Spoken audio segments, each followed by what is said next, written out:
Assalamualaikum warahmatullahi wabarakatuh.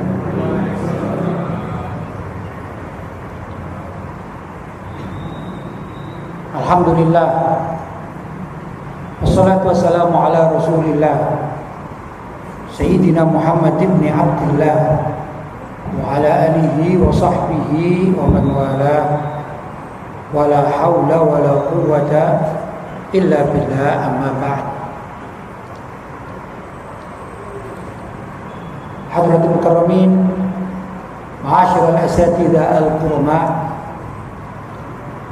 bapak-bapak, ibu-ibu, hadirin hadirat yang dirahmati oleh Allah. Alhamdulillah, malam hari ini saya bisa bersilaturahim dengan bapak-bapak dan ibu-ibu di tempat yang sangat mulia ini, di Masjid Al-Falah, masjidun min masajidillah, salah satu dari masjid yang termasuk dari masjid-masjid milik Allah Subhanahu wa taala. Baitun min buyutillah, salah satu rumah yang menjadi rumah-rumah Allah. Mudah-mudahan kita senantiasa diberi hati yang cinta kepada masjid atau juga rumah Allah. Allahumma amin. Tanda orang beriman salah satunya adalah bila mana orang tersebut sangat mencintai masjid. Maka berbahagialah kalau kita dalam setiap waktu hati kita tertambat di masjid. Itu pertanda beriman kepada Allah Subhanahu wa taala. Dan juga mudah-mudahan sampai kita kelak dipanggil oleh Allah, sampai meninggal dunia dalam keadaan cinta kepada masjid atau tertulis sebagai jamaah masjid. Semoga Allah mengabulkan harapan kita yang baik ini. Bapak-bapak dan ibu-ibu yang dirahmati oleh Allah, dalam menghidupkan masjid itu banyak yang telah dicontohkan oleh Nabi Muhammad SAW. Antara lain bahwa Nabi senantiasa menjadikan masjid sebagai sentral dari kehidupan. Nabi itu kalau mengatur banyak hal seringkali menggunakan masjid. Mau kehidupan rumah tangga orang-orang yang bermasalah, maka kalau ingin diselesaikan dengan Nabi, mereka datang ke Masjid Nabawi mencari Rasulullah SAW. Itu pertanda Nabi pun banyak menyelesaikan permasalahan umat itu di masjid. Dalam satu riwayat dikatakan ada seorang A'rabi. Seorang A'rabi itu adalah seorang desa atau orang Arab desa di zaman tersebut, orang pedalaman. Suatu saat datang mencari Rasulullah SAW. Dan Nabi berada di masjid bersama para sahabatnya. Setelah diterima oleh Nabi, tiba-tiba A'rabi itu, mohon maaf ini, ingin buang air kecil atau ingin kencing. Karena zaman itu masjidnya tidak seperti masjid kita ini. Kalau masjid kita ini luar biasa. Sebelah sana ada toilet, sebelah sana ada tempat parkir, ada. Sebelah sana ada tempat ibu-ibu, sebelah sana ada ruangan, sini ada kantor. Itu masjid ya, dalam keadaan atau di era zaman sekarang. Kalau zaman Nabi berbeda, masjidnya berbeda. Masjidnya itu adalah tanah lapang yang dipagar. Tanah lapang yang dipagar. Karena itu Arabi atau orang desa ini, karena dia ingin buang air kecil, tidak tahu dia di mana, nggak disediakan toilet. Dia kemudian jalan ke pojokan masjid. Jadi kalau saya gambarkan di sini pojok sana, di pojok. Ya, namanya orang desa. Umumnya bukan semuanya.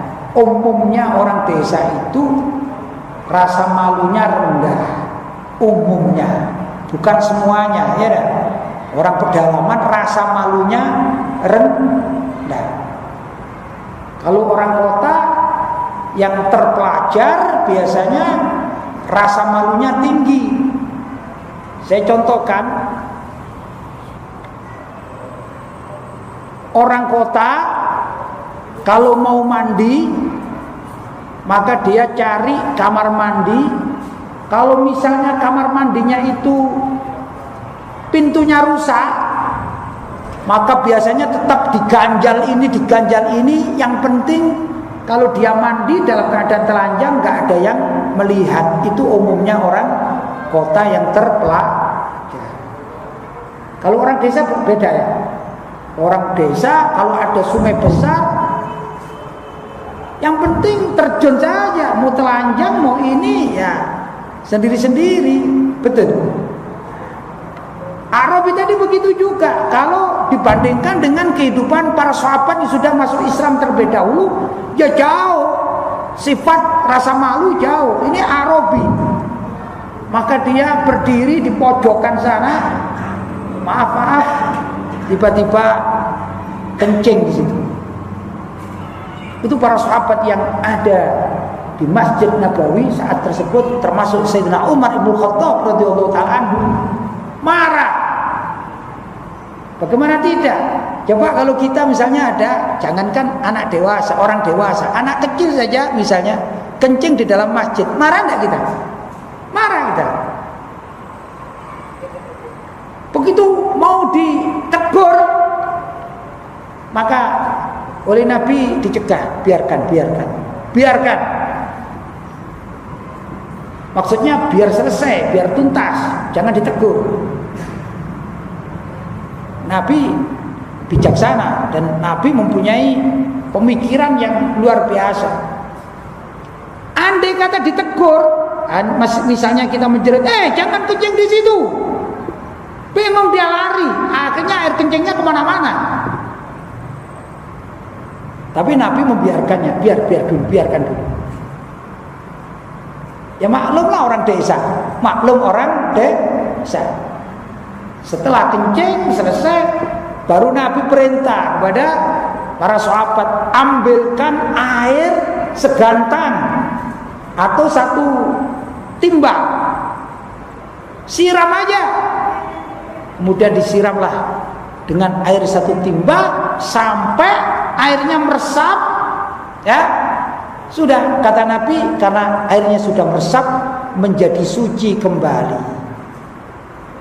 Dari sini bisa kita pelajari bahwa masjid di zaman tersebut belum ada karpetnya, itu satu.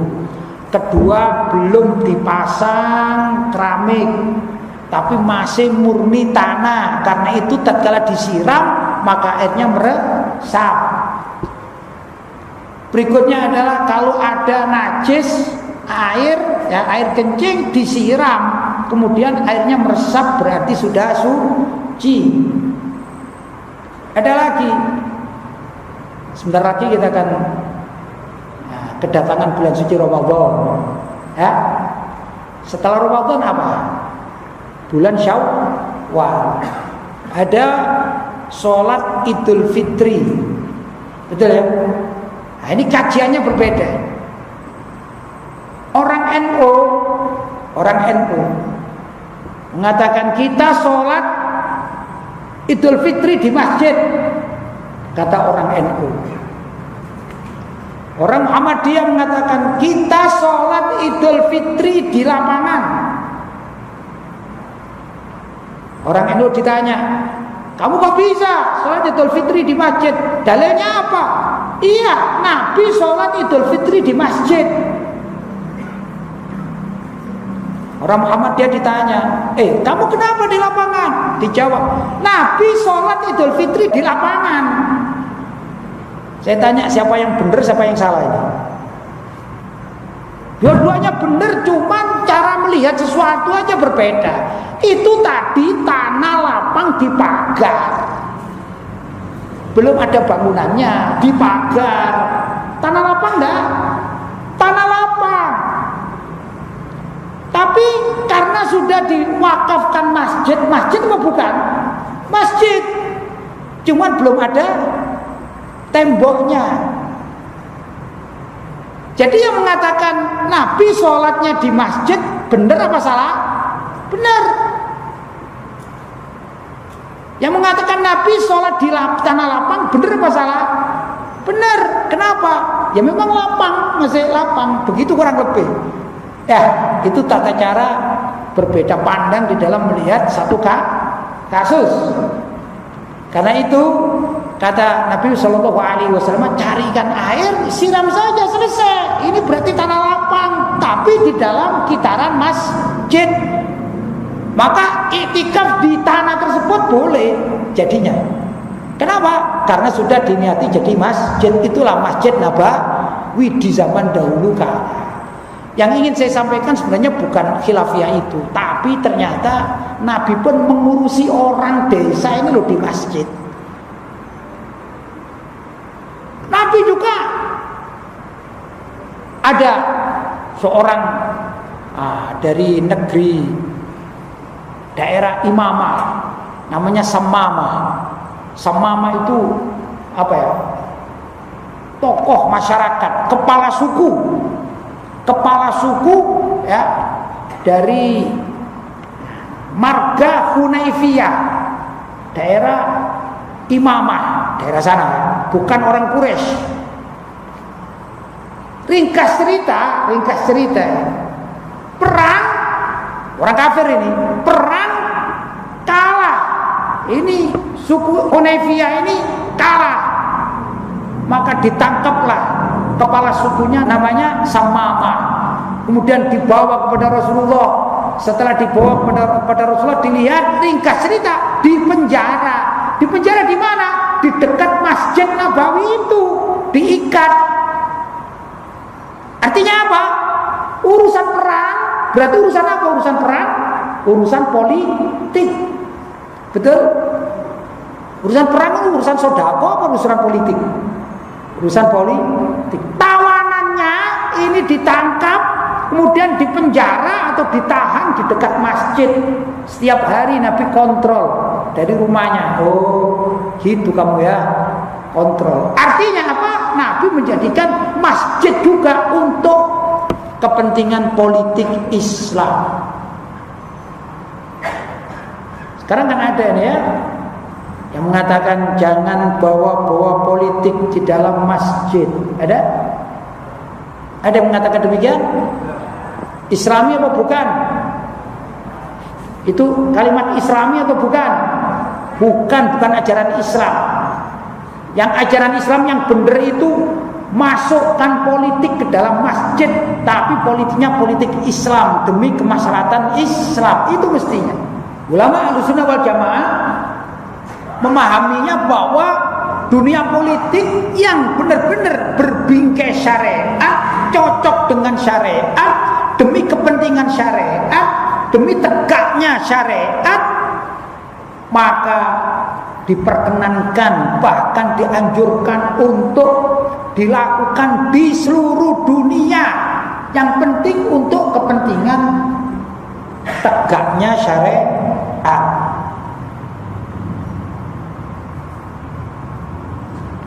Tatkala Nabi Shallallahu Alaihi Wasallam sakit, Nabi perintah Sayyidina Abu Bakar radhiyallahu taala anhu untuk menjadi imam sholat.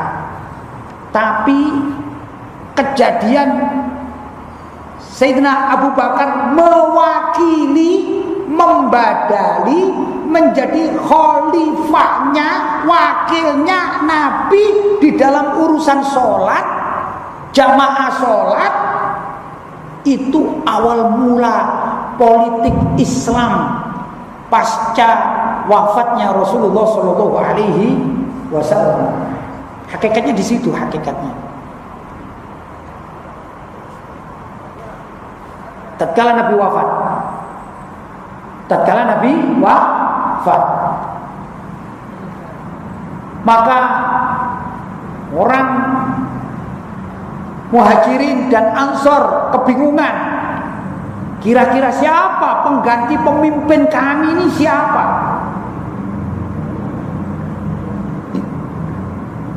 Ya kalau zaman sekarang juga begitu ya. Kita di Indonesia ini, siapa penggantinya ini, siapa kira-kira ya? Penggantinya. Cari pengganti enggak? Cari. Ya sama dengan saya, ingin cari pengganti juga.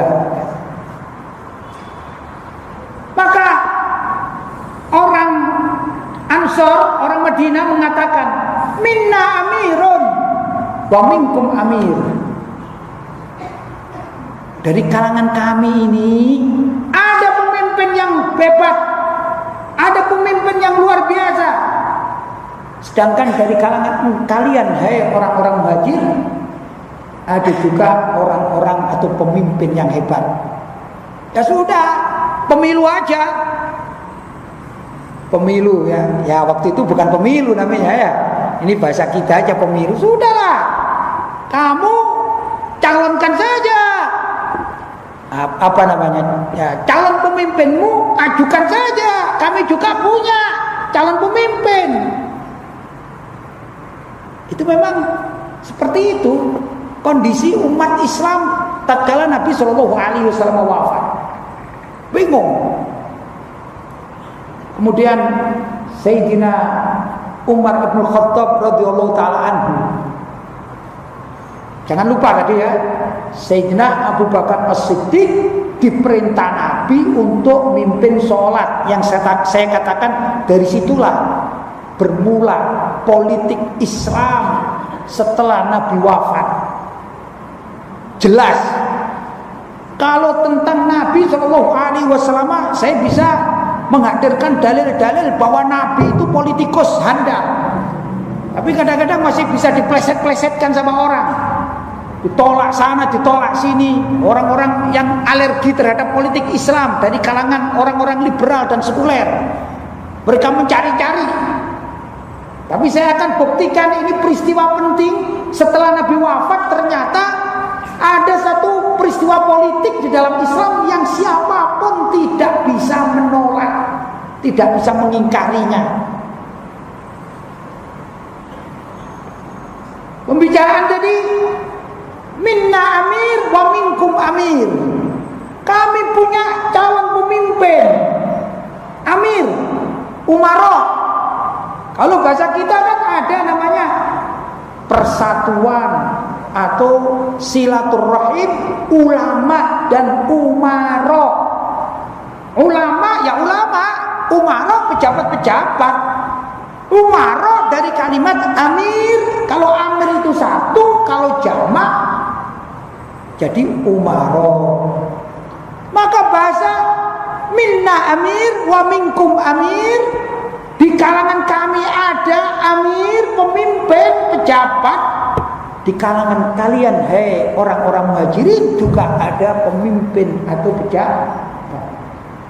Kalau sudah bicara umaro, urusan apa ya? Urusan politik apa urusan hutang? Urusan apa? Politik apa hutang luar negeri?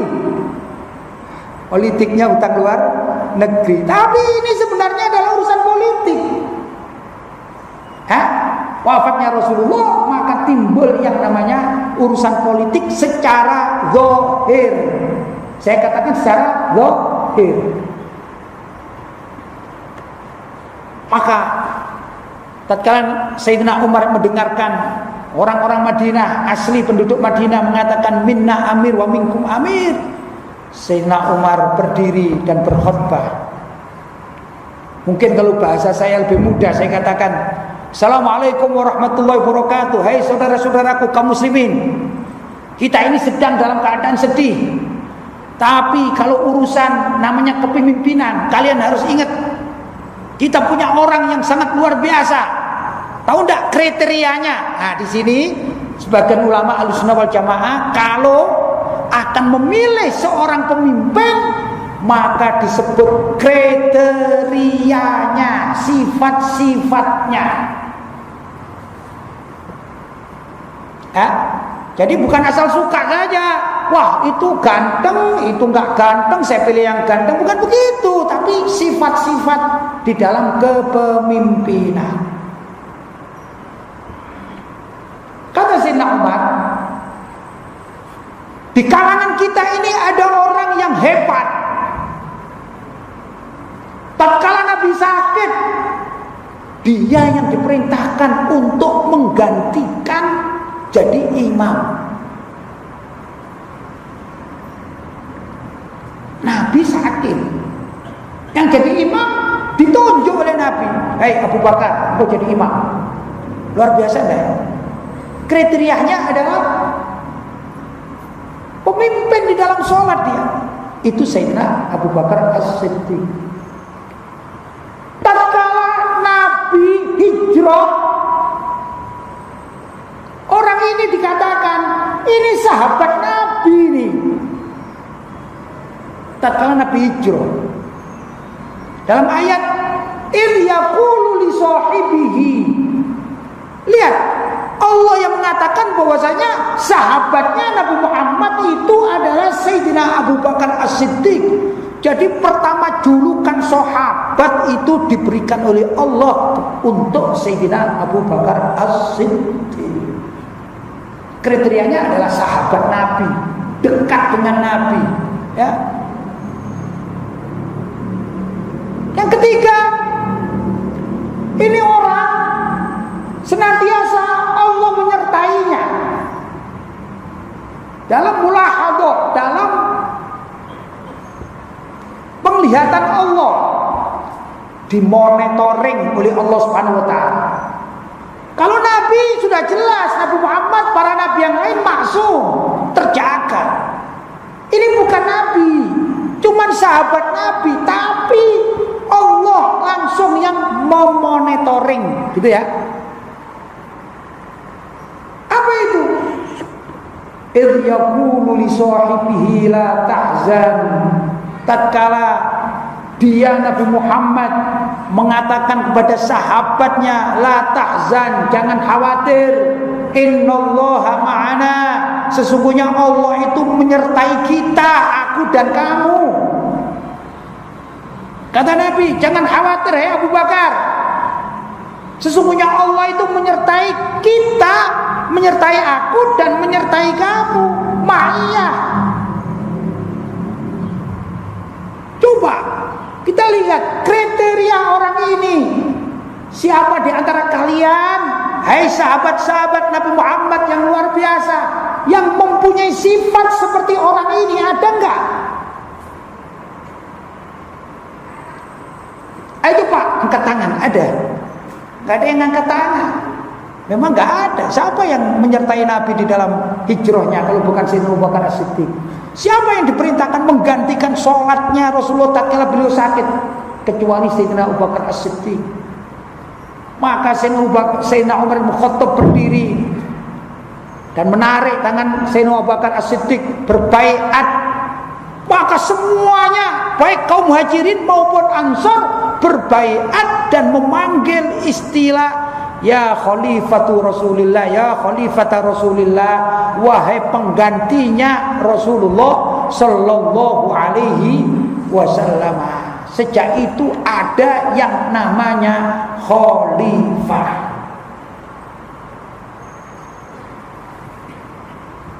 Istilah khalifah di dalam dunia Islam. Sebenarnya Nabi sudah memprediksikan atau memberi isyarat, menghabarkan. Dalam sebuah hadis diterangkan, qala sallallahu alaihi wasallam, Nabi bersabda, Al-khilafatu salatuna aman wa ma ba'da dzalika al-muluk. Yang artinya kata Nabi selagi beliau masih hidup akan terjadi kekhalifahan itu, atau masa kekhalifahan atau masa khilafah itu 30 tahun. Setelah itu akan timbul al-muluk, penguasa-penguasa, raja-raja, sultan-sultan. Dan yang namanya khilafah, sistem khilafah kata Nabi salatuna aman, cuman 30 tahun setelah Nabi wafat. Khalifah pertama adalah Sayyidina Abu Bakar As-Siddiq. Dengan tadi itu yang saya terangkan gimana cara untuk pemilihan seorang khalifah, pemimpin umat. Bukan sekedar sholat saja, tapi ternyata peristiwa pengangkatan Sayyidina Abu Bakar As-Siddiq menjadi khalifah bermula dari beliau diutus mewakili menjadi imam sholat. Artinya kekhalifahan itu dibangun dari masjid. Nah, kalau semuanya sekarang ada orang yang mengatakan jangan bawa-bawa politik di dalam masjid, itu berarti bukan muslim yang berbicara, itu adalah orang-orang sekuler liberal. Dalam bahasa Arab ilmaniyah. Ilmaniyah itu pemikiran sekuler, yaitu fasluddin anid daulah, upaya untuk menjauhkan agama dari pemerintahan. Itu upaya dimotori oleh orang-orang barat, kaum kafir yang sengaja akan memisahkan urusan Islam di dalam kenegaraan. Karena itu dikatakan jangan bawa-bawa agama dalam berpolitik, dan jangan bawa-bawa politik kalau lagi ngaji di masjid. Di masjid ini tempatnya apa? Agama. Bukan ajaran Rasulullah Shallallahu Alaihi Wasallam. Jelas ya? Nah, ini penting ini. Sudah. Kemudian mulailah Sayyidina Abu Bakar As-Siddiq memerintahkan pemerintahannya. Kira-kira kalau zaman sekarang dikatakan istilahnya, kira-kira presiden yang baru dipilih itu selama 100 hari pertama apa yang dikerjakan? Biasanya kan begitu ya istilah kita ya. Kalau sudah ada pemimpin baru mengganti yang lama, ditanya sama masyarakat. Tanyanya gimana? Apa yang telah dilakukan dalam, atau apa yang akan dilakukan dalam 100 hari pertama? Kebijaksanaan apa? Betul ya? Macam-macam janjinya, macam-macam orang-orang.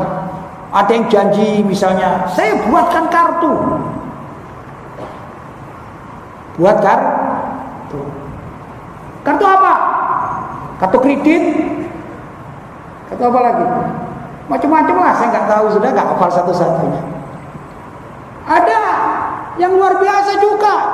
Ya misalnya, yang saya dengar ini, misalnya nih, Bang Sandi misalnya mengatakan, kalau kami terpilih, maka KTP ini menjadi pengganti semua keperluan.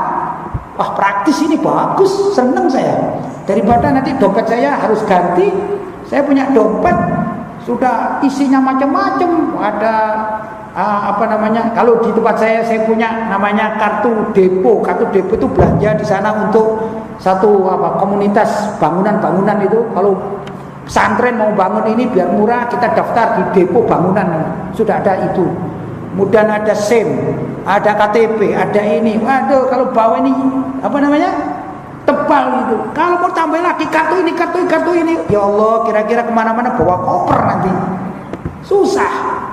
Ada yang janji bagus, ini KTP cukup satu kartu untuk semuanya. Wah, ini cocok, saya akan beli dompet yang lebih kecil, praktis, enak. Itu tata cara berpikir ya. Begitulah namanya 100 hari pertama. Sayyidina Abu Bakar juga punya apa namanya? Rencana, program 100 hari pertama. Itu bukan urusan kartu. Kalau Sayyidina Abu Bakar bukan urusan kartu. Kata beliau, begitu beliau diangkat di baiat, beliau menyatakan, akan aku perangi orang yang akan memisahkan urusan zakat dan sholat. Loh, kok bisa? Iya, karena begini, tatkala Nabi wafat, ada beberapa daerah yang baru masuk Islam, masyarakatnya itu mengatakan, wah, Muhammad sudah mati, masa kita disuruh ikut ya, keluar aja dari Islam. Sebagian mengatakan, sebagian kecil yang baru-baru ini, wah, saya mau sholat, tidak apa-apa masuk Islam, tapi kalau zakat ya janganlah, wong saya yang bekerja 24 jam bekerja sudah dapat banyak, kok disuruh sedekah. Ngapain sedekah? Wong saya yang kerja kok. Kata Sayyidina Abu Bakar As-Siddiq tatkala mendengarkan laporan, maka beliau mengatakan, wallah, aku akan memerangi orang yang pertama murtad, kedua kelompok yang akan memisahkan urusan zakat dengan urusan sholat. Karena urusan sholat dengan zakat itu sama kewajibannya. Yang namanya masuk Islam harus kafah, menyeluruh. Ya sholat, ya zakat, ya puasa, ya haji, ya sedekah, ya berbuat baik kepada orang tua, ya iktikaf, ya semua amal yang diajarkan oleh Nabi. Gak boleh sedikit-sedikit. Perang, kata Sayyidina Abu Bakar As-Siddiq radhiyallahu ta'ala anhu. Maka Sayyidina Abu Bakar As-Siddiq dalam 100 hari pertama, istilah kita ya, nanti jangan dicocokkan dengan sejarah. Kok gak cocok 100 hari? Itu kan sejarah. Saya kan bicara sekarang untuk memudahkan paham ya. 100 hari pertama apa programnya? Perang melawan kemungkaran. Luar biasa ini. Kalau lebih sadis lagi bahasanya, perang melawan aliran sesat. Subhanallah. Yang gak sesat gimana Pak? Sholat mau, zakat gak mau, kan sesat namanya, betul? Maka Sayyidina Abu Bakar As-Siddiq membuat suatu pasukan khusus ngurusi orang yang ingkar zakat. Subhanallah. Mudah-mudahan pemimpin kita itu begitu, yang diurusi itu syariat, mestinya demikian. Kalau nggak tahu syariat, ya minta bimbingan ulama. Karena itu pentingnya ada istimewa ulama bersinergi dengan pemerintahan. Begitu mestinya, bukan tak jalan sendiri-sendiri. Ya, itu yang dilakukan oleh Sayyidina Abu Bakar As-Siddiq radhiyallahu ta'ala anhu. Sudah masa Sayyidina Abu Bakar As-Siddiq wafat diganti masa Sayyidina Umar.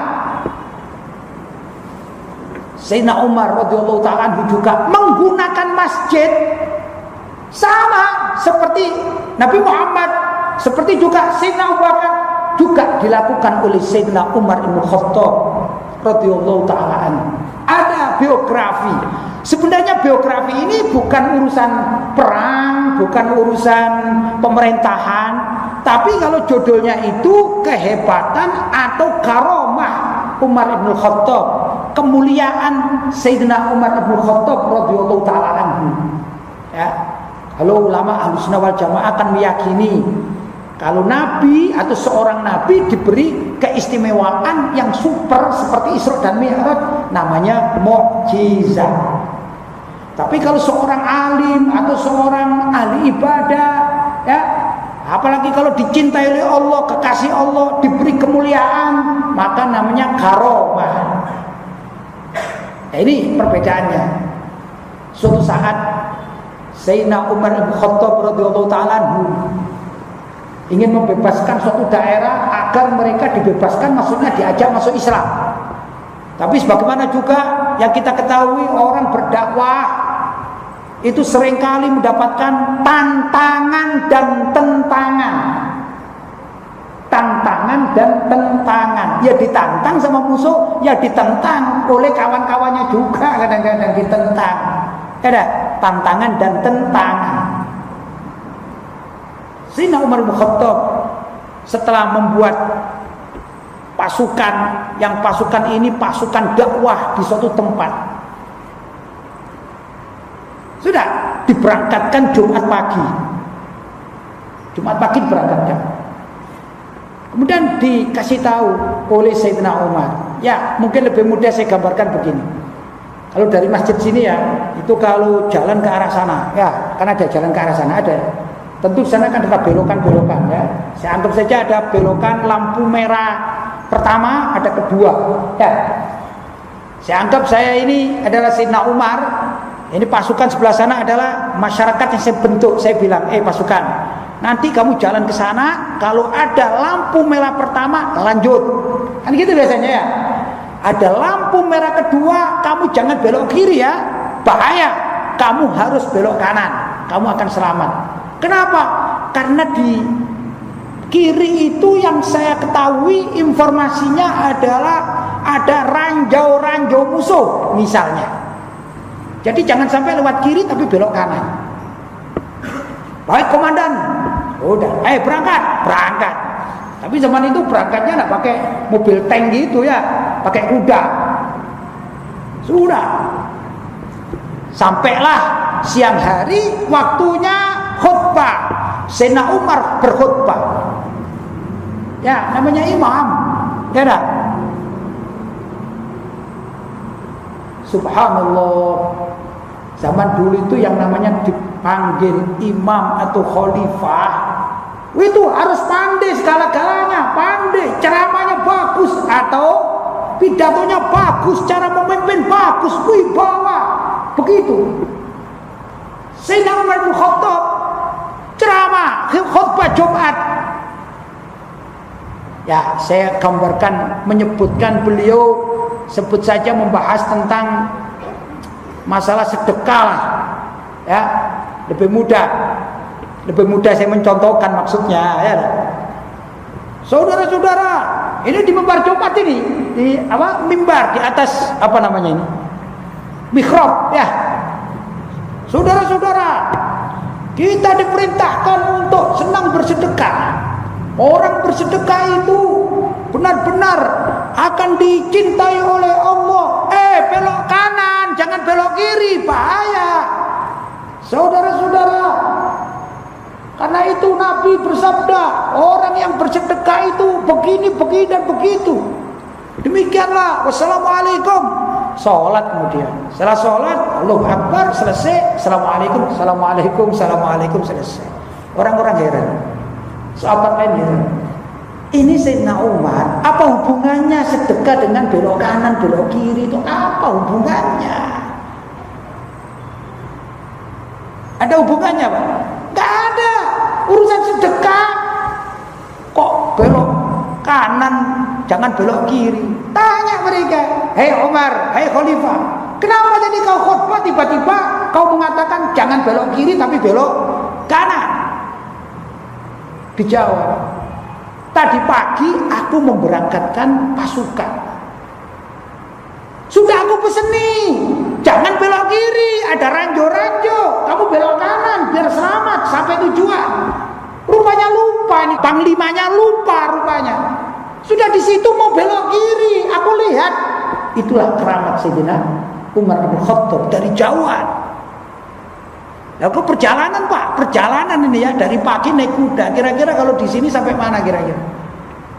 Naik kuda sampai mana ya? Danau Toba? Saya tidak tahu wilayah-wilayah sini lah ya. Pokoknya pasti jauh dari masjid, betul? Tapi Allah memberikan keramat kepada karomah kepada Sayyidina Umar bin Khattab. Beliau bisa tahu bahwa pasukan yang diutusnya akan tersesat, maka dibelokkan ke kanan biar selamat.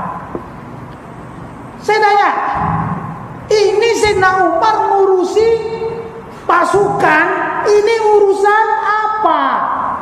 Urusan negara, urusan pemerintahan, atau urusan sekedar ibadah biasa, sholat, zakat?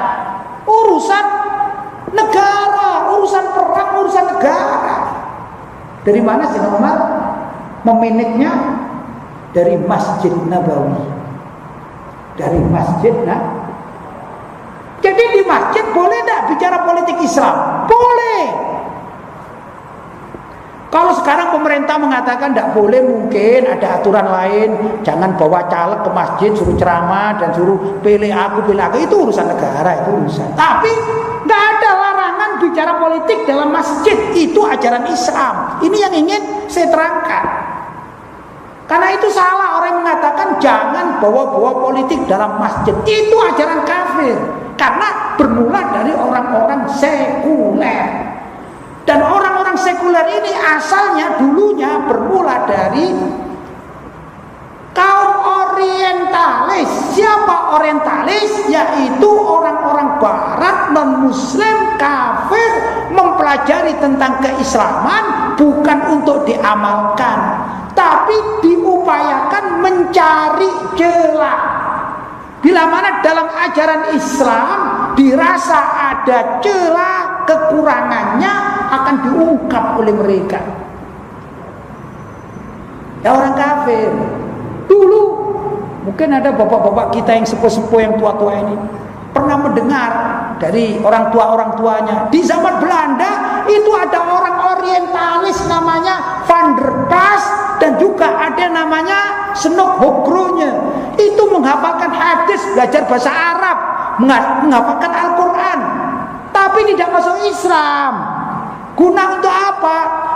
Mereka masuk ke wilayah-wilayah umat Islam, kemudian umat Islam diajari. Kalau semula orang-orang pahlawan-pahlawan seperti Pangeran Diponegoro pakaiannya Islami. Pangeran Diponegoro itu pakai imamah, Pangeran Diponegoro pakai jubah, Pangeran Diponegoro luar biasa pakai sorban, Pangeran Diponegoro meneriakkan takbir Allahu Akbar. Betul? Buktinya apa? Kita umat Islam tidak senang pahlawan kita dipatungkan, tidak senang. Tapi lumayan Pangeran Diponegoro dipatungkan, itu lumayan agar mata kita tahu, oh gitu pakaiannya. Itu tidak berbatik, itu pakaiannya pakai jubah, pakai gamis. Nah kalau sekarang ada orang mengatakan pakaian gamis itu pakaiannya Abu Lahab, yang pakaian batik itu pakaian kita. Lah kok Pangeran Diponegoro dikatakan pengikut Abu Lahab gitu? Orang ajar sekali orang ini kepada Pangeran Diponegoro. Pangeran Diponegoro siapa? Seorang tokoh Islam berjuang demi kemerdekaan, luar biasa. Karena itu diberi istilah julukan pahlawan nasional. Betul ya? Gimana ini? Pakaiannya gimana? Ada lagi Imam Bonjol, sama enggak pakaiannya? Sama. Itulah ulama-ulama zaman dahulu kala yang sangat luar biasa. Sampai pakaian pun ikut Rasulullah Shallallahu Alaihi Wasallam. Balik pada asal masalah tadi apa? Sayyidina Umar sebagai tampuk pimpinan, beliau memerintahkan dari masjid. Sedangkan kaum orientalis, yaitu orang-orang yang benci Islam, tapi caranya benci Islam bukan langsung diperangi dengan fisik, dengan perang fisik. Mereka tidak begitu, akan mencetak orang-orang Islam, tetap agamanya Islam, KTP-nya Islam, tapi tidak kenal namanya Islam. Maka muncullah orang-orang berikutnya, yaitu agamanya Islam, pemahamannya sekuler. Biasanya orang-orang ini menjadi orang-orang sekuler nasionalis atau nasionalis sekuler. Maka di zaman kemerdekaan ada ulama-ulama macam-macam ya. Yang saya tahu dari NU ada, dari Muhammadiyah ada, dari beberapa macam ormas ada, yang ada juga bergabung dalam kumpulan namanya Masyumi. Ya, ada waktu itu. Dan juga ada kelompok-kelompok kaum nasionalis sekuler, tidak mau Indonesia ini diislamkan, tidak mau dijadikan negara Islam, tidak mau. Maka ada pertentangan, wah luar biasa. Sampai-sampai namanya ayo kita bikin Pancasila. Oke, bikin Pancasila. Pertama ketuhanan yang Maha Esa dan seterusnya ya. Sampai ada kata yang mengatakan apa dulu itu? 7 kata itu ya. Bahwa umat Islam boleh melaksanakan syariat menurut keyakinannya begitu dan seterusnya. Sayang saya nggak hafal ini ya. Saya nggak hafal pilar-pilar apa namanya? Piagam Jakarta. Piagam Jakarta. Kan begitu ceritanya. Terus bertentangan. Ini kelompok Islam, ini kelompok sekuler. Ini kelompok Islam, kelompok sekuler. Sampai sekarang partai-partai pun dibentuk partai sekuler dan partai Islam. Yang sekuler tidak mau, pokoknya jangan bikin perda syariat. Yang pejuang-pejuang muslim, ayo bikin perda syariat. Terus bertentangan enggak? Sampai sekarang enggak? Itu bikinannya sebenarnya yang memulainya adalah Van der Plas dan Snokhugronya. Orang-orang orientalis masuk dalam tubuh umat Islam. Maka kalau sekarang ada pembicaraan jangan bawa-bawa agama dalam dunia politik, jangan bicara politik di dalam masjid. Itu sebenarnya melanjutkan dakwanya atau melanjutkan pemikirannya Snokhugronya atau Van der Plas. Kalau di barat ini adalah kumpulan dari orang-orang misionaris serta Zionis. Misionaris ini adalah orang Nasrani yang mempunyai misi. Orang Nasrani ada 2 kelompok. Ada Nasrani biasa, ya biasa-biasa saja. Dia dagang, dia ini mungkin kalau minggu ke gereja, kemudian selesai. Yang penting tidur nyenyak, kaya, selesai. Tapi ada orang Nasrani yang jadi misionaris. Di kalangan orang Yahudi ada Yahudi yang biasa-biasa saja. Mungkin kita pernah dengar Nabi Muhammad punya tetangga Yahudi katanya. Itu Yahudi yang biasa-biasa saja. Tapi di kalangan orang Yahudi ada yang namanya Zionis, yaitu orang yang mempunyai kepentingan politik. Nah, kepentingan politik orang Nasrani dan Yahudi di barat disatukan dalam komposisi namanya kaum orientalis. Itulah yang merusak pemikiran umat Islam dewasa ini. Jelas ya? Jelas ya? Bapak-bapak dan ibu-ibu yang dirahmati oleh Allah. Ya kalau kita bicara masih banyak. Saya belum juga membahas tentang Isra dan Mi'raj ini ya. Tapi waktu juga semakin malam. Saya kira ini cukup sekian. Tadi saya dibisikin juga kalau bisa ada tanya jawab ya, tidak apa-apa lah. Kalau ada tanya jawab, mudah-mudahan saya bisa menjawabnya ya, membantu menjawabnya. Kalau tidak bisa ya PR sajalah. Kapan-kapan saya datang ke sini saya jawab insya Allah ya. Dari sini saya bila mana apa yang saya terangkan atau dalam penyampaian ada kata-kata yang kurang tepat, saya mohon maaf yang sebesar-besarnya. Dan saya terangkan sebenarnya saya tepat jam ini saya ngantuk sekali. Ya, mohon maaf. Loh kok bisa ngantuk? Ya, ini acara yang kelima hari ini. Acara saya yang kelima hari ini. Malam ini yang kelima di Masjid Al-Falah. Jadi subuh, zuhur, asar, maghrib, isya, semuanya ada acara. Saya suruh menjerit-menjerit kayak begini. Jadi sekarang sebenarnya sudah ngantuk saya ini ya. Karena itu kalau ada kata-kata mau mengucapkan air keliru api misalnya, biasalah orang ngantuk ya begitu itu ya. Saya mohon maaf yang sebesar-besarnya. Hadza ma'akulakum wal afu minkum. Wassalamualaikum warahmatullahi wabarakatuh.